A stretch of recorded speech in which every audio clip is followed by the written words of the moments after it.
This is Chris Hughes with the Christian Perspective Podcast with Chris Hughes, where we encourage our listeners to engage the culture with Jesus Christ. Your Chosen Truth Network podcast is starting in just a few seconds, so enjoy it, share it, but most of all, thank you for listening to the Truth Podcast Network.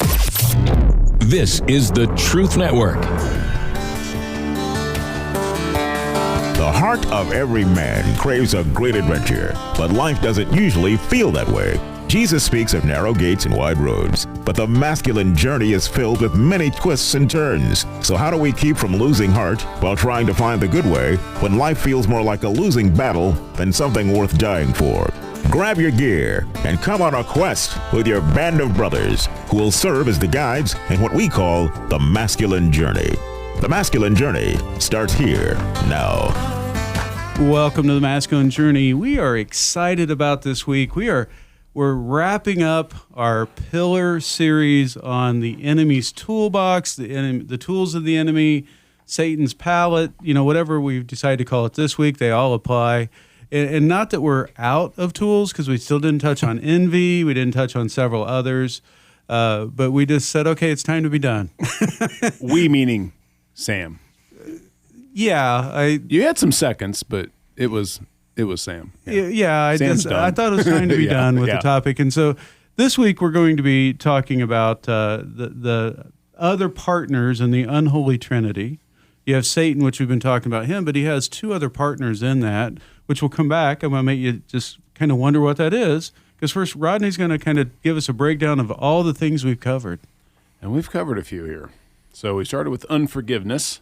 We got into agreements, got into busyness, condemnation, the orphan spirit, shame, pride and ego, and then iniquity. Let's say that. Make sure we say that one right, because last week we had fun with that. We did. And now we're on to... Oh, we have a topic for tonight? We do. We have the Unholy Trinity is what we're going to call this topic. And so you have Satan, you have the world, which we'll talk about that and describe that. If you watch any of the news, you don't have to have a whole lot to describe to you. But it's obvious the world is not the greatest of places to get your character and stuff from. But we'll go in also to the third part of it, which is the old self, and we're going to talk a little bit more about that. Kind of break those down and how they kind of play as the a three-piece orchestra against you at all times. But first, Andy, we have a guest with us this week, don't we? We do. So we have Joe Kinzel. He's a good friend of mine we were counting that up about 25 years ago, that used to go to church with me here in this area, and he moved back to Ohio. We'll let him say if he's a good friend or not. Well, I think it's because he's been living away from here. We would probably be enemies if you were still down here, I guess. But he came to visit me in the mountains, and we've had an absolute blast the last 2.5 days. We've been all over the place, haven't we, Joe? We have. What's your favorite ice cream now, Joe? Oh, toasted coconut. You got it. So going on those lines a little bit more, Joe's the one that got us connected with the Ohio ministry. Shout out to the Ohio guys. It's great to have you all listening to us on a regular basis. But Joe's the one that invited me up to go to a boot camp with him, and we've connected with those guys. So I think Joe's going to talk now a little bit about the boot camps they got coming up in Ohio. Yeah, sure. So you could find us at Facebook at Wild at Heart Ohio. And we have an advanced camp coming up September 8th through 11th, and a basic October 27th through the 30th. And the camp's located in Hocking Hills region of Ohio, which is about 45 minutes southeast of Columbus, so not too far from North Carolina. And it's a wonderful place, huge lodge, just beautiful, rolling hills. Yep. Oh, Bob told us all about the hot tub. He was all about the hot tub. He kept rubbing in the hot tub. He must have said hot tub like 5 times. Yep. Yeah. Great fireplaces, outside fireplaces too. It's a really cool place. Yeah, and if you're going to that advanced camp, some of us will be there. Some of us will be there, At least 3 of the team are going to go and be able to make the trip up there. And Joe. And Joe will be there, and Bob will be there. Yep. Yeah, and so some of the people you've heard on the air, you can go and go, wow, I was excited about meeting these people. all these radio faces, right? Yeah, we're in radio for a reason, just saying. But, Joe, thank you for being with us today, and we hope that we get to know you a little bit better when we're up there. Well, thanks for having me. Thanks. I'm going to go ahead and go on to the first clip. But before I do, who wants to take a shot at describing the other two players in the Unholy Trinity? Anyone want to take a shot at either the world or the old self or the old man? And we are not talking about Harold. We keep joking with him that we're not talking about him. But anyone? Bueller? Well, okay. the world to me is just the mindset that goes against Christ. It really comes from the enemy. He's the inspiration for that. But it's that mentality that we can, again, I'm saying it quite regularly, we can get life outside of God. God's authority means nothing. We're going to do it our own way. We have a better way. The Babylonian spirit, if you want to say that. Everything counter to what God wants. I didn't know you had another word other than orphan spirit. I was sure it was going to get thrown in there somewhere. We'll be. I'm sure we're going to be talking about that later. Stay tuned. I'm sure we'll probably touch on it. One of you guys want to before we get the old self. Anyone? Wayne, you want to take a shot at that? Yeah, I'll take the old All right. man. Yeah, it seems to be a battle that I've been fighting lately too. So. The old man is, it's the self that we took identity in before Christ. It's the thing that we look to for comfort, for safety, for the lies and the things that we've accepted, from whenever. But it's the part of us that fights against the things of God. He said that don't you know your flesh is at war with the things of God. Even Paul talked about woe is the wretched man that I am. That the flesh is constantly battling, against us. And Paul, like I said, Paul dealt with it. All the disciples dealt with it. It rears its ugly head up from time to time. Paul said that the things that I don't want to do, those are the things I do, and the things I do want to do, they're the things I don't. So it's a real thing. Yeah, I think if you're being honest with yourself out there listening, including the people in the room, we all battle it. All have battled it. Get victory over parts of it, but there's still more that we battle against, as we go along the way. Yeah, my church growing up had a lot of really good things about it. One of the things that they didn't do very well, and I don't know of any churches that do, you might, because very few of us go to church together. We go to a lot of different denominations, actually. Is that the right word? Yeah, that's the right word. But they were good at getting you to accept Christ, but then there was no follow-up. There wasn't anything about the old flesh that you're going to battle. So first time that I failed, I thought, I've given up my Christianity. Right? There was no conversation about warfare.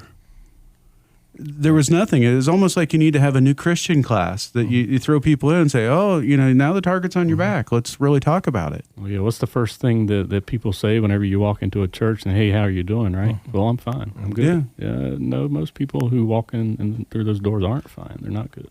Absolutely. Danny, did you have a scripture you want to tell us about?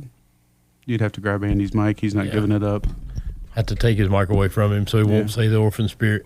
Yeah, so, he's contemplating it. In Ephesians 4 is what we were talking about earlier, and it said that you put off concerning the former conversation of the old man, which is corrupt according to the deceitful lust, and be renewed in the spirit of your mind, that you may put on the new man, which is after God, is created in righteousness and true holiness. And the contrast of the old and the new. So, absolutely. Now you have the first clip. Since you have the mic, you want to go ahead and I made the first clip again. That's celebration right there. Yeah, you should play the lottery. I'm going to tonight. No, the clip is from the movie The Shack, and it's an interchange between the figurehead, God the figurehead father, and he's pushing Mac into adopting forgiveness. And because Mac has had a lot of trauma in his life, and he's asking him to forgive the guy who killed his daughter, and which would be astronomical to me. But he's pushing him in that direction because the old man wants to hold on to unforgiveness and hold on to those things that just suck the life out of you. But God is pushing him in another direction. So we can play the clip and talk about it. Mac, the pain inside is devouring you, robbing you of joy and crippling your capacity to love. I can't. You're not stuck because you can't. You're stuck because you won't.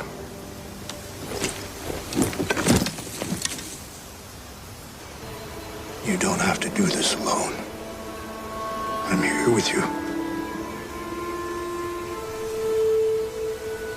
I don't know how. Just say it out loud. I forgive you. Kenzie, you're such a joy. I'm still angry. Of course you are. No one lets go all at once. You might have to do it 1,000 times before it gets any easier. But it will. Let's go. You know, that's the reason I think we call them disciplines, is because you have to practice these things over and over again. And, you know, I love what Mackenzie says is that I'm still angry. And so often in my own life, all the unforgiveness and the trauma and the wounds that we talk about and the anger and the bitterness that come with them, directed at somebody or some organization or something. And when I was pushed into a position where I had to let go of some of it, is when I found freedom. But there are times when I'm still angry. There are times when things still upset me. But it doesn't mean that there's perfection, but it does mean that there is freedom in what God is saying. Put on the new man. I've given you a whole new life, a whole new way of living. And so that's what that meant to me was, you know, because so often the old self does rise up and I want to hold on to something. I want to be angry and I just want to just do away with somebody, so to speak, not literally. Well, sometimes, sometimes, but that's to me the old self, and you know the world screams at us all the time, you know, you deserve this and it has to be your way, and that's not the God way. No, as you were playing this clip before the show, there's a thought that I'll get to here in a second, but the word that keeps coming to me is justification. We justify our anger. We justify, you know, and the more deeply we've been hurt, obviously the harder it is to forgive. You know, I think back at the times when wasn't sure whether my marriage was going to make it or not, and it ultimately didn't. God was calling on me to forgive. And I would do it, and then I would feel this need to feel justified for my hurt, and I would pull it back. You know, and it was just this repeated cycle of stepping back into that place of unforgiveness. And so I really I liked in that clip when we talked about you may have to do it 1,000 times. And maybe 5,000 times before you get there. Well, I got challenged one time. They said, well, pray for the person. And you know how hard it is to be mad at somebody and pray for them? And then I learned David prayed, Lord, break their teeth. And I thought, oh, cool. So thank you. We do have a boot camp coming up and an entrenchment. Go to masculinejourney.org to check those out. One of my favorite things about boot camp, well, the favorite thing about boot camp is every time I go, I encounter God. And as anyone that has encountered God knows, generally speaking, it's nothing we expect. Real encounter with God out of the blue. He knew what I needed. I knew what I wanted, and those two were rarely the same thing. Register today at masculinejourney.org. One of the things that's been a true joy to me is having my sons go with me to boot camps and watching them get an understanding that I wished I would have had at their age. It took me several years, and I'm still probably learning it a little bit as we go, but watching them get a good foothold into manhood and understanding what's important, what their role is, and how to stay away from the enemy, to receive healing and restoration in the way that you love on others. Register today at masculinejourney.org. When I lose my way and I forget my name, remind me who I am. In the mirror all I see is who I don't want to be. Remind me who I am. In the loneliest places, when I can't remember what grace is. Welcome back to the Masculine Journey, and that was Jason Gray, and we've used that bump in a lot of different times, but that song for me, it's such a simple song in some ways, the way it's written, but it's so deep in so many other ways. And so this part of the lyrics where he's talking about the mirror, the person he sees in the mirror, not liking that person, remind me of who I am, remind me of the new creation, remind me that I'm not that old self. If you haven't had a chance to ever go watch this video, it's Jason Gray, and it's Remind Me Who I Am. I think it's the name of it, Remind Me. It might be the name of it. But it's a very visual song as you watch the video, but it's impactful. But it's all about that particular, if you watch the video, it's what the world labels you, is what they're battling against. One of them said, I can't remember what all they said, cheated on, left Victim, behind, victim, all these types of labels that the world gives you. And through the video, God comes in and breaks it. Orphan. Yeah. There was no spirit in the backside of that. Just probably was. I did know that. But what an amazing song, and this one just really kind of struck home for me. That's why I kind of picked it. There's lots of times, the closer I get to God, it seems like the more that I got to say, please remind me who I am, because it seems like I forget. I know who He is more and more, but man, the world attacks you, your old flesh attacks you, the enemy attacks you, and then people being influenced by all of those attack you. Right, and it can just wear you down, and so a lot of us just need to be reminded. But anyway, Robbie, you have the next clip. You want to tell us a little bit about that? And it's dealing more with the world, right? Yeah, absolutely. So the next clip is actually from the trailer to the new Elvis movie, which I would not recommend to anyone. My wife and I struggled through however long it was, 2 hours and 30 minutes. It was a miserable experience. But to Stu's point, who would say that it makes the point of what the world will do to somebody who's gifted, right? And so here was a guy, and he had an unbelievable anointing to worship. I think you can hear that even in this clip. Yet he was taken in by a guy who was called the Snowman, which was actually Tom Hanks' character, which is, Colonel Tom, which didn't turn out to even be a colonel, and certainly had all kinds of his own problems. Maybe you like chicken. Yeah. Sorry.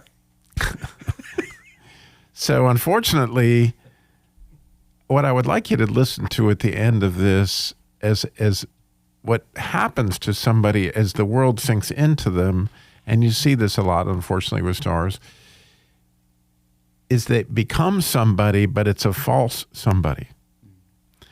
And then what Elvis is going to lament is he say, man, I'm about to be 40 and nobody's going to remember me. And in a moment, this can all be over.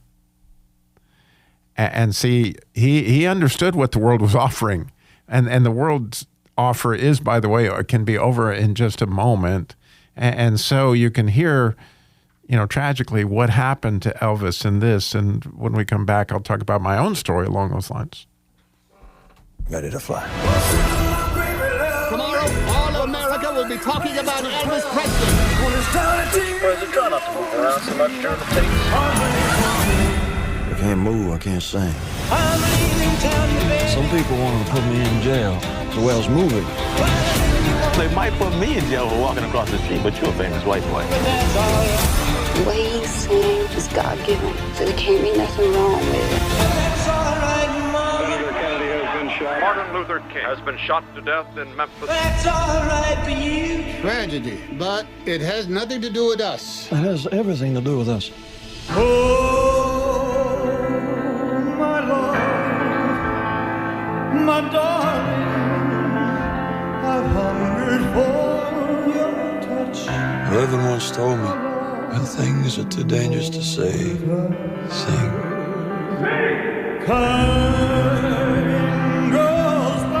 I'm gonna be 40 soon, and nobody's gonna remember me. I need to get back to who I really am. And who are you, Oz? I just gotta be making the most of this thing while I can. This can all be over in a flash.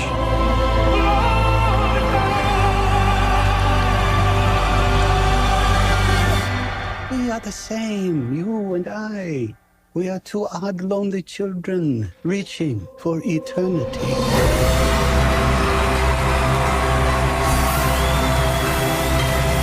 So again, no, don't get me wrong. Don't go see this movie. But it does make a point that is difficult. And you could hear the Tom Hanks character luring him in at the end there with a picture of eternity. But the thing of it is, that doesn't disappear in a flash. But you can hear that. So to tell my own story along those lines, and that seems like something that may be far away from you, but oh my goodness, once it gets its hooks in you, it's a drug you do not want to mess with. And that would be the idea of the world of fame. And so when I first started the Christian Car Guys show, we had a publicist, and he asked me to when General Motors was going bankrupt if I could solve the problem. And I said, well, I'll give it a shot. And I wrote an article, How to Save General Motors. And Fox News got a hold of that, and oh my goodness, it was just like here instant fame happened to me. And they called me up, wanted me to fly into New York, had me on Fox and Friends, which, by the way, if you ever want to see that, the interview is at ChristianCarGuy.com on the Robbie page. So as a result of that interview, oh my gosh, there was this moment where everybody wanted, it was like I had over 100 requests from Fox radio stations across the country to be interviewed. And my Facebook stuff blew up, and my email blew up, and everything was just going crazy.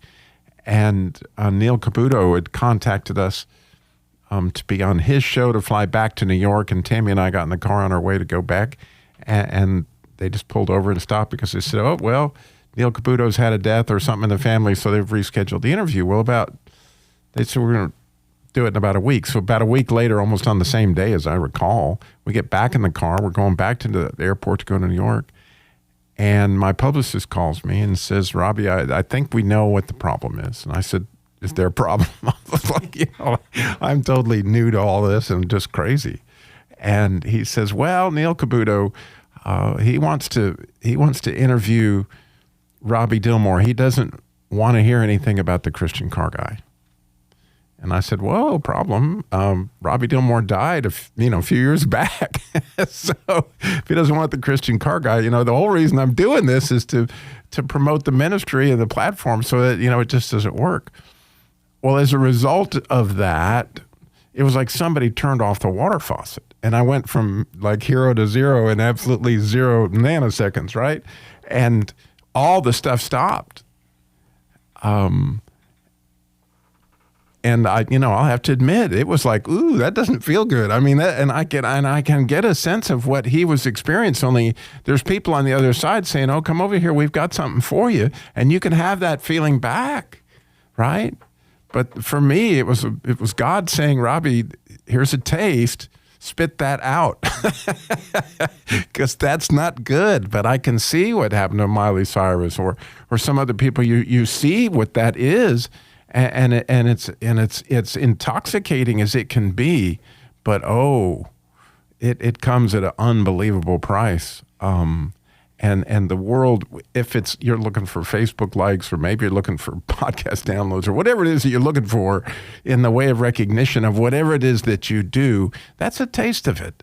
But man, to actually know that God is the one that's giving you that validation. And to know no matter what, it will never be over in a flash. Yeah, and in the world, as you articulated very well, once you don't agree with the world, they turn their back on you. Oh, baby. Right, and so if you do agree and you keep going with them, then he starts to pull out the pride and all the other stuff, right, to go along with it, and starts to create this chef salad, so to speak. I like that. Yeah. Satan chef salad. Satan chef salad. Yummy, yummy. Yummy, yummy.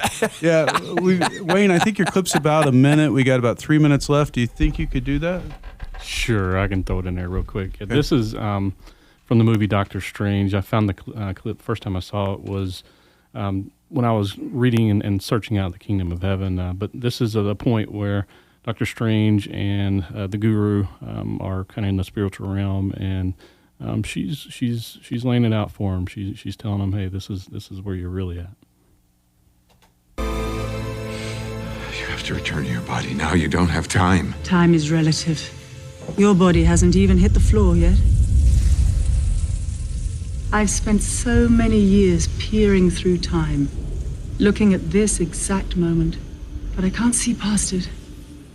I've prevented countless terrible futures, and after each one there's always another, and they all lead here, but never further. You think this is where you die?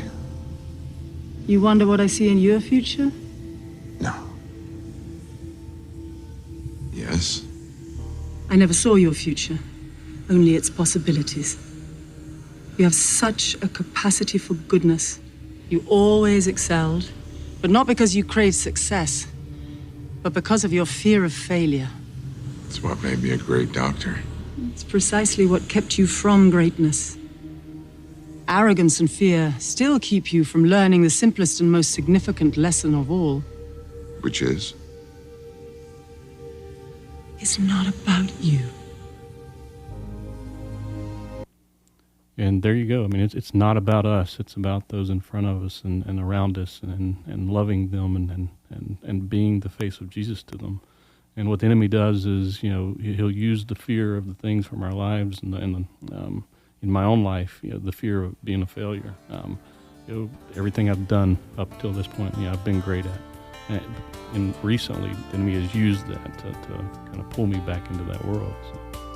Yeah, we're going to talk more about your story when we come back in the after hours, if you're willing to share. Sure. And but I want to make sure that we're clear on one thing. Yes, a lot of your story is about you, and it's about you and God, right? We're not talking about diminishment, which we talked about in one of the tools of the enemy, right? But the world doesn't revolve around you, is what Wayne was saying. And the world wants to tell you it does. The enemy wants to tell you, and sometimes that it does, and then sometimes you're insignificant. He's, kind of bipolar that way. And then you have, of course, the flesh that wants to think it's all about you. We'll talk with you next week. This is the Truth Network.